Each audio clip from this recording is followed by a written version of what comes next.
Hi, my name is Dan Kahn. I'm an associate professor at Minot State University in teacher education, and I'm also a co-founder of an organization called Dream Big Green Schools. And we applied for a grant with the Bush Foundation to have a community garden, and we wanted this garden to be special. We were thinking of where to begin and thought that it would be most appropriate to honor the indigenous people of this land that we think of as North Dakota. And so we wanted to start with a community garden, and we connected with Minot State Native American Multicultural Center and Annette Menem, who I'll introduce you to later, and she brainstormed with us, and we decided to get in contact with Knife River Indian Villages, and we tried to grow similar crops as them. They actually donated seeds to us and showed us, how they take care of plants, and they have a great system at Knife River, and so we wanted to follow suit and honor the traditions of MHA Nation, and so we did that. We planted a variety of beans, squash, corn, watermelon, sunflower seeds. It was really special. We took care of the plants ourselves. We didn't put any chemicals on the plants. We just used water and love. We tried to care for the plants and sing for the plants. We read a book called Buffalo Bird Woman's Garden, and it gave us much of our information and our approach. But we also are very open to doing more gardens and would like to have an Ojibwe garden next year, and a pollinator garden, and some other ones. So anyway, it was very fun. We wanted to have a harvest, but with COVID and everything, we decided to just give our produce to a virtual powwow that was going on. And so we're hoping to do something in the spring, though, and look forward to working with these organizations more and sharing our story with you. All right, I'm going to take you into the Minot State University Native American Cultural Center. We're going to meet Annette Menem. She's the director of the Cultural Center and my co-conspirator on the community garden. Hi. This is Annette. She makes it happen on the university. This is a cozy home for people, especially indigenous people, to come and get cared for, and it's just a welcome place to be. So Annette, will you tell our audience a little bit about the garden and your work with it? Well, Dan, I think he's already told you that he reached out to me at some point and said he had this vision, this idea, and of course I'm all about Indigenous. Let's bring Indigenous back. So I said for sure. I wanted to be sure that we were doing things that were appropriate for the area, historically and traditionally. So I was really glad that Dan reached out, because that just shows that there is an importance and there is a purpose behind the historical and the indigenous part of the gardens. And that one thing that I really learned along the way is when we bought gifts for people that helped us with the garden, I had to realize that people from Turtle Mountain wanted certain kinds of gifts, and people there's a way of giving in that. Yeah. Can you talk to us about that? Because Right. that was like a big lesson that I learned along the way. Right. So, in the idea of gift giving, in the idea always of Indigenous people, people have a misconception that all Indigenous people are the same, all Native tribes are the same, but we're not. We're different. I'm Ojibwe, and what Dan is referring to is we were going to be gifting to somebody from the Mandan, the Hidatsa, and the Arikara Nation, and then somebody from the Ojibwa tribe. And what I would gift to the Mandan, Hidatsa, Arikara Nation would probably be blankets, because they're blanket people, along with agricultural people. But I mean, that would just be their way of gifting. And then for people from the Ojibwe tribe, we would give them something different, maybe something that they would utilize in maybe with the regalia, in other words. So when Dan brought that up, I said, "Oh my gosh, I never even think about that." But so here I did. I learned something Indigenous from my friend. Me too. Well, Annette, you were my co-conspirator throughout this, and she just deserves a lot of credit for guiding us, for connecting us with people and resources. And so thank you so much for your help, and and really being the brains behind our operation.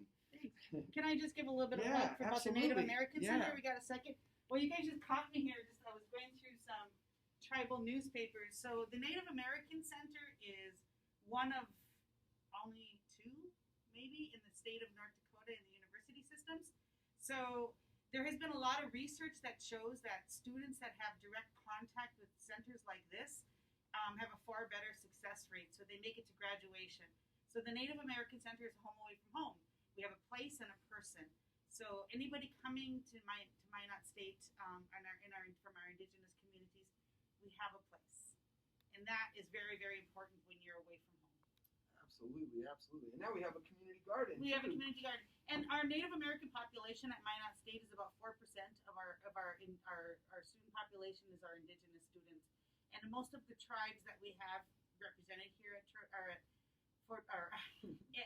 MSU is from the MHA Nation and the Turtle Mountain Band, because I think of the proximity, we're within 100 miles of each of them.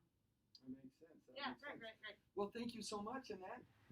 So we call our area with the garden the Red and Green School. This is a shed that we built, and it holds all of our supplies and our wheelbarrow and things like that.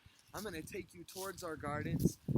They are no longer with us. We burned them down, as is the tradition, but you can see where they were. We're hoping to expand this next year and have an Ojibwe garden and a pollinator garden and some other types of community garden. But this is the space, and it's a beautiful area to share with the community. I'm here with Lauren Cowden. Lauren has been, in a lot of ways, the backbone of this project and helped me to think of it and really has been with us throughout the way. She's one of our best volunteers.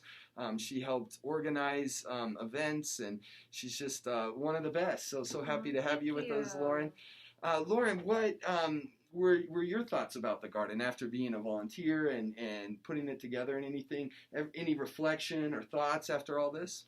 Initially, I thought it was a great idea. This is like the first community garden that we have in Minot, so it's a good way to connect the community with the school and introduce indigenous ways of growing and thinking.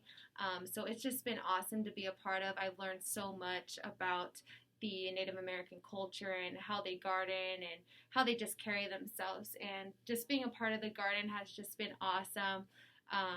It's been very therapeutic for me to just go out and work and get connected with nature again, and just having it so close to school has just been really easy to access, and just to walk across the street and, harvest the things that you grow for yourself has just been awesome. So I really appreciate you having me on the project, and it's just been awesome for everybody. Thanks, Lauren. I know you live in the community, so your house is actually nearby the garden. Yes. Do you pass it when you walk? Can you talk to us about that a little bit? Yep, my house is just one street over from the garden. I can actually see it from my window. Just having that accessibility has just been really easy to just go out and tend to the garden whenever, keep an eye on it, and just make sure like things are growing well. But like I said, it's just been very therapeutic just to be able to go out and tend to the garden, and just being so close to it has just been a blessing, just to be able to know like you put your effort into it, and just to see the harvest of your good work is just an amazing feeling. But yeah, I see the garden every day, right next to school and right next to my home, so I've just been very blessed with like the good location of it all. Thanks, Lauren. Another thing that I like about the garden, you and I talked about feeling present, like we would go out and work on it, and even though we have all these things and deadlines and assignments and tasks to do, there were these moments where like all that didn't really matter, and we were just hanging out with nature and looking at bugs and looking at plants and checking on them. Can you talk about that a little bit? Yeah, absolutely. Like I said, it's just been super therapeutic. You get away from, the world that you get so easily caught up in, and just get in touch with nature again, and just being able to see like the fruits of your harvest is amazing, and to pick the fruit and then end up eating it and just appreciating everything. The entire growing process has just been awesome, and then learning about the different fruits and how they're different from, the commercial fruits that you buy at the store, and just appreciating the differences, but also learning as well. Yeah. All right. So Lauren and I are here with Madison Amon. Madison is one of the best volunteers of the garden, and she's just been an amazing inspiration and helped the whole way through. Hello, Maddie. Hi. So, Maddie, what motivated you to help with the garden? Because you were so awesome and committed. What drove you to be such a big help? That's a great question. So, my main motivation was just trying to find something in the Minot area that was like sustainable and ecologically friendly and ecologically minded. And historically, Minot has been back and forth on whether or not to recycle and do things like that. So, I really just wanted to find a project where I could support our community and kind of learn as I went as well. Like, I've never really done any gardening before. So I just wanted to try to be a part of a project so that I could learn and get to know people in the community and kind of foster that sustainability as well as like ecologically mindedness for our community. So those were my main motivations. That's cool. Maddie, one of my favorite memories is you would come and talk to me about like your thesis paper or research. We'd be out working in the garden and you would just come up and kind of join in working, and we would have these deep philosophical conversations, while we pulled weeds and watered. Did you kind of enjoy those moments as well? Oh, absolutely. I think just being able to, yeah, just have that conversation, whether it was, about, education stuff or, big picture life things. I think that's really important, and getting to know like people in the community too, which, like those moments were awesome. And like my twin sister was up here for a little bit and she helped us build like the shed for the garden as well, which is where we store like some of our like hoses and other like equipment that we need to like help the garden grow and prosper. And so it was really cool being able to also get her involved for a little bit too, and just being able to kind of like introduce her to like my friends and my community up here and bring her to be a part of the garden for a little bit was really awesome too. I'm here with Virginia Kahn. Virginia was a major volunteer really throughout the community garden. She came with us to Knife River Indian Villages initially. She helped really lay the dirt and even was a big help during our planting festival. She was just there throughout, whether it was in the summer or the fall or whatever. She was very dependable and a big part of our success. So thank you, Virginia. Oh, I'm so grateful I got to be a part of it.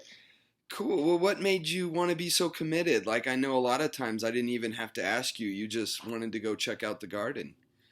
Oh my word. I think considering our nation's history and just sort of how like native culture was sort of like whitewashed and like people were sent to boarding schools, and I feel like this is sort of a step towards healing some of those wounds and getting to have dialogue with indigenous people. And I feel like this garden is a big part of decolonizing.